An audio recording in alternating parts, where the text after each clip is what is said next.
राजकुमारी, तुम्ही इथे भ्रमणध्वनी बघत बसलात? आई साहेब, आमचा वेळ जात नाही म्हणून आम्ही भ्रमणध्वनीमध्ये खेळ खेळत आहोत. अहो राजकुमारी, तुमचंच काय, तुमच्या पिताश्रींनाही काम गोड लागत नाही. अहो आई साहेब, आमचंही तसंच आहे.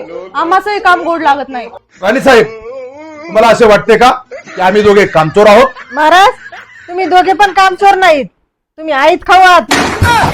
आई साहेब, असे हिंडून बोलणे आम्हाला अजिबात आवडत नाही. असे कोणते काम आहे जे आम्ही करत नाही? राणी साहेब, आमच्याकडे साऱ्या राज्याची आणि सर्व रयतेची जबाबदारी आहे. तुम्ही म्हणता काम नाही करत? हो हो हो महाराज, तुम्ही तर काही काम करत नाहीत आणि राजकुमारीला शिकावं म्हटलं तर तुम्ही ते करू देत नाहीत. आई साहेब, तुम्हाला अजूनही वाटतं का आम्हाला काही काम येत नाही? चला, मी भाजी बनवते. हो चला चला बघूच. अहो राजकुमारी, तुम्हाला जर कामच येत नव्हतं तर तुम्ही कशाला शहाणपणा केला? आई साहेब, तुम्ही वारंवार आमचा असा अपमान करत असतात म्हणूनच आम्ही काही शिकलो नाही. महाराज, लवकर इकडे या. आलो राणी साहेब.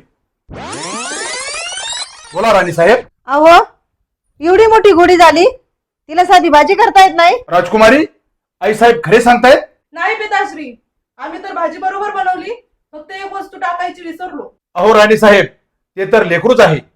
भाजीमध्ये एखादी वस्तू नाही टाकली तर त्यात काय वावग हो? आणि एवढं रागवायचं काय कारण? महाराज, तुम्हीच बघा काय वस्तू कमी आहे.